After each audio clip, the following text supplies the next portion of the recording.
Saudara-saudari terkasih, apakah saudara sudah memulai hari ini dengan penuh sukacita dan punya niat untuk berbuat baik, meskipun kecil? Semoga Tuhan memberkati niat baik saudara. Hari ini saya ingin mengajak kita untuk merenungkan tentang daya, motivasi, dorongan yang membuat kita bisa hidup sepenuhnya, hidup dalam kebahagiaan. Saya mungkin mengajak kita semua mulai dengan merenungkan pengalaman kita. Kita pasti pernah mengalami.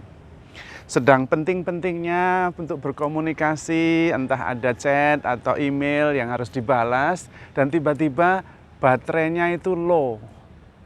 Malah kehilangan baterai sama sekali, habis energinya. Waduh, tentu kita frustrasi. HP kita lalu tidak berfungsi. Meskipun canggih sekali, banyak aplikasi dan banyak feature yang ada di situ, tapi tidak bisa berjalan dengan baik, bahkan tidak bisa dipakai karena energinya tidak ada, baterainya kosong, harus dicas. Sehingga apapun isinya, sebagus apapun aplikasinya, secepat apapun kerjanya, tapi kalau baterainya nggak ada, ya nggak bisa dipakai. Maka energi untuk HP, untuk laptop, atau untuk juga iPad, atau apapun itu sangat penting. Karena itu yang membuat gadget kita itu bekerja dengan baik. Nah, itu sama dengan hidup kita. Hidup kita itu sebetulnya yang paling utama adalah energi. Yang mendorong kita, yang menggerakkan kita. Dan karena itu Tuhan sudah membaginya dengan sangat adil loh. Kita tidur 8 jam, lalu bekerja 8 jam, lalu makan, istirahat atau apapun itu juga 8 jam. Sepertiga sendiri itu untuk tidur. Dan di luar yang sepertiga itu ada makan. Makan itu juga merupakan sumber energi. Karena memang untuk bisa sungguh-sungguh berfungsi diri kita ini, bahkan bisa sungguh-sungguh bahagia kalau kita itu full energi. Bayangkan kalau kita bangun pagi-pagi tidak bisa tidur, lalu energi kita cuma 40%. Mengharapkan hari yang indah dengan energi 40%, kayaknya justru isinya akan lebih banyak uring-uringan, emosi dan sebagainya, karena kurang istirahat, energinya tidak full.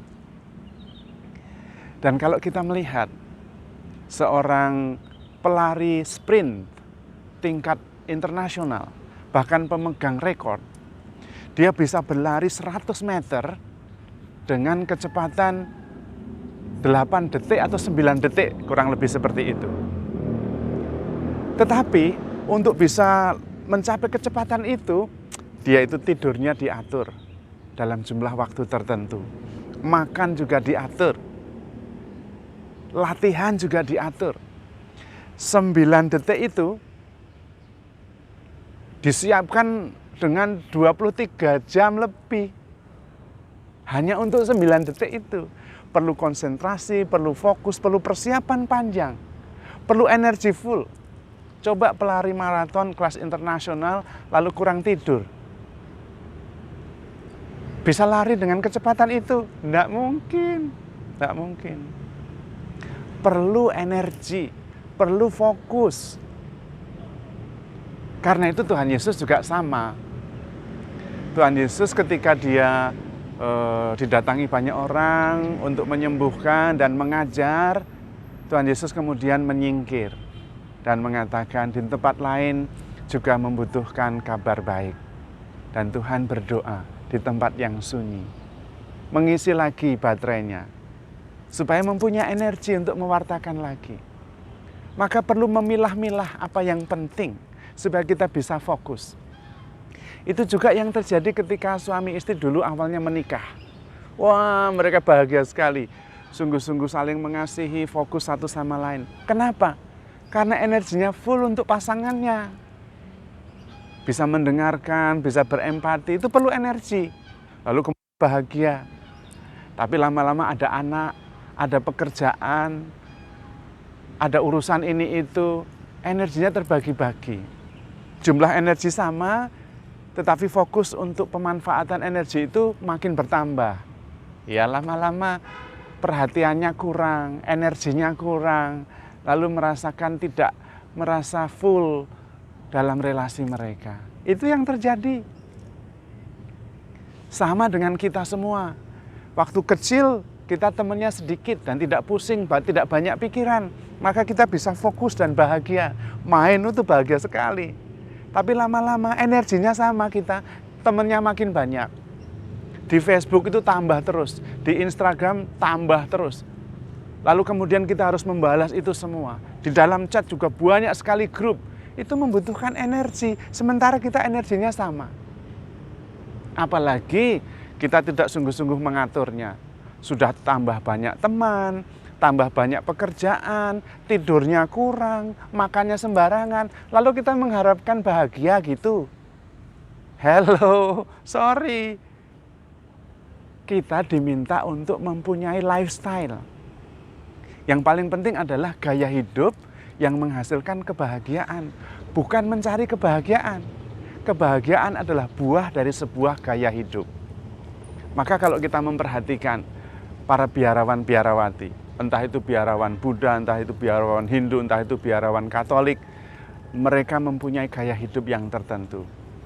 Porsi tertentu berdoa, meditasi, refleksi, pengenalan diri, membatasi jumlah teman, membatasi jumlah pekerjaan, mengatur istirahat, mengatur yang dimakan. Karena memang tidak bisa, kita harus memanage energi kita. Manajemen energi, mengatur fokus kita. Kalau tidak, kita tidak bisa menemukan gaya hidup yang kemudian berbahagia. Bahkan tentang makan. Makan seringkali kita salah. Makan itu sebetulnya urusan perut. Dalam arti di dalam perut kemudian akan diubah menjadi energi diserap, nutrisinya lalu digunakan untuk menjadi energi. Sehingga kita sehat, kita semangat, kita bisa melakukan apa yang ingin kita lakukan. Tetapi seringkali keliru. Ini masalah perut tapi yang diurusi masalah mulut. Jadi yang dimakan itu tidak berfungsi. Karena fungsi makanan tidak di mulut, itu hanya rasa. Fungsinya ada di perut. Yang dibutuhkan adalah nutrisi yang dibutuhkan oleh tubuh kita untuk memperoleh energi. Yang pertama harus jenisnya kita pilih, yang kedua jumlahnya kita pilih. Tetapi karena yang menjadi pertimbangan untuk memilih itu bukan fungsi, tetapi rasa, maka kacau. Kita makan makanan yang tidak bisa diolah menjadi energi yang maksimal. Lalu malah tidak sesuai dengan fungsinya. Apalagi istilah kuliner. Alah, kuliner itu fungsi mulut, bukan fungsi perut. Dulu kita harus makan sesuatu yang kita butuhkan oleh tubuh, tapi kadang-kadang rasanya tidak enak. Sayur misalnya, maka diolah supaya ada rasa dan kemudian kita makan. Itu fungsinya. Tapi sekarang sudah terbalik. Yang penting rasanya enak.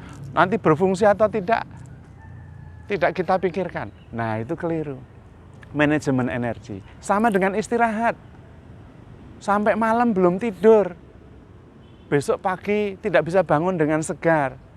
Lalu mengharapkan hari itu penuh dengan sukacita dan kebahagiaan. Relasinya intensif. Maaf. Nggak bisa begitu. Kita perlu fokus dan mengerti cara kerja diri kita ini. Karena itu kita perlu memilih sebuah gaya hidup. Menurut saya sederhana, istirahat cukup. Badan harus terus bergerak. Makan secukupnya, kalori yang cukup. Sehari itu tidak lebih dari 2000 kalori. Kalau lebih malah tidak bagus. Dan kita pilih makanan yang sungguh-sungguh dibutuhkan oleh tubuh kita. Bukan sekedar rasanya, tetapi sungguh-sungguh manfaatnya. Lalu kemudian batasi jumlah teman. Jangan banyak-banyak, itu membutuhkan energi. Apalagi teman yang toksik, sudah tidak usah diurus. Tidak usah, fokus pada teman-teman yang membawa sukacita, yang membawa kegembiraan, yang meningkatkan energi. Kemudian berdoa dan bermeditasi. Itulah gaya hidup. Kalau kita tidur cukup, makan cukup, dikelilingi orang-orang yang sungguh mencintai kita, dan kita bisa fokus mengasihi orang yang kita kasihi, kita menemukan sukacita. Gaya hidup kita lah yang kita pilih, dan buahnya adalah kegembiraan, sukacita, dan rasa penuh cukup. Bukan sebaliknya, kita mengejar rasa senang, makan ini, makan itu, jalan sana, jalan sini, tetapi tidak mempunyai energi cukup, kita malah lelah. Punya banyak teman, tetapi justru teman-teman yang menyedot energi kita, malah kita lelah. Maka perlu mengatur energi, fokus. Tuhan Yesus sendiri memilih itu. Pertama, dia berdoa pagi-pagi benar di tempat yang sunyi. Kemudian dia mengajar. Kemudian dia berbuat baik. Dia dikelilingi oleh para murid yang dia kasihi. Dan dia selalu hidup dalam kasih. Kenapa? Karena kasih itu energi. Anda bisa melakukan ini itu karena ada dorongan motivasi kasih. Wah, lagu-lagu itu ngajari kita dengan tepat tentang cinta itu sebagai energi yang powerful. Gunung kan kudaki, laut kan kuseberangi, gunung didaki meletus. Nah, seperti itu ya. Tapi itu cinta, memberi energi, menggerakkan. Bahkan melakukan sesuatu yang berat bisa karena ada motivasi cinta. Dan Yesus selalu hidup berdasarkan kasih. Maka terus termotivasi. Tetapi dia bisa membuat batas supaya energinya tidak habis. Sehingga ketika dia dibutuhkan, dia bisa menyembuhkan, menyalurkan energi. Maka seorang ibu yang percaya itu, yang sakit pendarahan 18 tahun, menyentuh jubah Yesus saja sembuh. Dan Yesus merasa ada energi yang keluar. Loh, itu dia, energi. Maka kita perlu mengatur energi kita. Jangan sepelekan istirahat. Jangan sepelekan makan dan apa yang dimakan. Jangan sepelekan membatasi teman-teman. Bukan berarti kita mau egoistik, tidak. Tetapi ada yang sungguh-sungguh orang-orang yang kita pilih menjadi sahabat karena kita menemukan sukacita dan memberi sukacita. Sahabat yang baik, teman yang baik, itu meningkatkan energi. Tetapi sahabat yang jelek, yang toksik, yang kurang baik, menyedot energi. Kita jadi lelah. Maka kita harus memilih gaya hidup untuk berbahagia. Bukan mencari kebahagiaan tapi tidak peduli dengan gaya hidup. Keliru. Yang kita kejar adalah gaya hidup kita.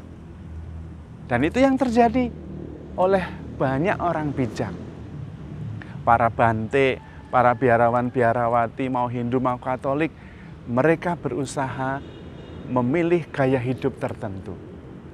Dan biasanya terbatas. Bukan pilih kasih, tetapi menyadari bahwa dirinya tidak mempunyai energi cukup. Harus fokus pada pekerjaan tertentu, pada orang-orang tertentu. Tidak bisa mengumbar energi itu kemana-mana. Ujungnya kita hanya memberi energi sedikit. Dan itu tidak membahagiakan kepada orang yang kita layani maupun kepada diri kita. Karena itu gereja sangat menganjurkan pasangan itu satu saja. Punya istri satu aja pusing kok. Memperhatikan, memahami perasaannya, coba dua. Ya nanti dapatnya separuh-separuh lah, energinya cuma sama, dibagi dua. Dua-duanya tidak puas, kita juga tidak puas karena terbagi-bagi. Harus fokus, manajemen energi. Pilih gaya hidup untuk menemukan kebahagiaan. Jangan mencari kebahagiaan. Tapi carilah, pilihlah gaya hidup yang membawa kebahagiaan. Maka kita akan bahagia terus. Dan hiduplah selalu dengan dasar dan motivasi kasih. Karena itulah yang membahagiakan. Itulah yang meningkatkan energi kita. Karena kasih itu, karena iman dan kasih, kita mempunyai kekuatan untuk melakukan bahkan yang mustahil. Dan berbahagialah, karena pertama-tama kita mendapatkan energi besar dari Tuhan yang mengasihi kita. Maka handle yourself with care, because you are loved. Tuhan memberkati.